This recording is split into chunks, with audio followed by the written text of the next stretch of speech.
had been waiting for at least 4 hours, and then there was Jesus coming up the hill. What a sight!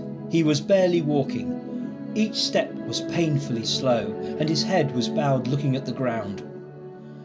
I saw my fellow centurions beating him with nailed whips, whilst continually mocking him and ridiculing him. I could not believe my own eyes that he was still going, being beaten continuously, ravaged by extreme pain, and blood pouring from his head, from that crown of thorns which I saw firsthand being forced onto his head. How can this man endure such pain and not utter a single word?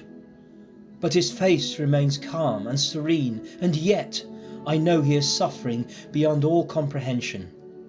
Why should this man suffer, yet Pontius Pilate free a convicted criminal? All I know is that Jesus was preaching good things, and I saw with my own eyes that he consoled the poor and those who suffer. He has done no wrong. I saw Jesus fall to the ground for the first time, when guards ordered a strong man from the crowd to help Jesus stand up again. This man struggled to lift that huge cross, which must have weighed at least the sum of 2 caskets of hewn earth rock. This is a huge weight, which I know I could only carry about 50 arm spans before tiring. Yet this man, who looking gaunt and emaciated, and yet had the incredible strength to still be able to carry it, he must have had enormous courage, with which I was absolutely dumbfounded by. Suddenly again Jesus fell again. The cross he was carrying crashed over his shoulders and back, nearly crushing him.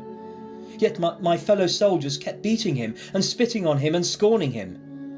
I could not bear this any longer, so I immediately raced from the jeering crowd up to Jesus and tried to help him lift the cross, but the other soldiers' guards tried to stop me and began to denigrate me, but I pushed them out of the way and forced my hand onto the cross to help Jesus lift it. How can this man be so strong, yet in extreme suffering, and yet he says nothing? His face almost unrecognisable with the lacerated open wounds and covered in blood and tears. As I began to lift, Jesus' hand touched mine, and he looked at me momentarily.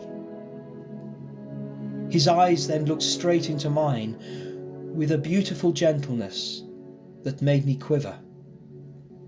They shone piercingly and bright into my face, and he uttered the words, "Today and forever, Centurion, you are my friend." That was the day that changed my life.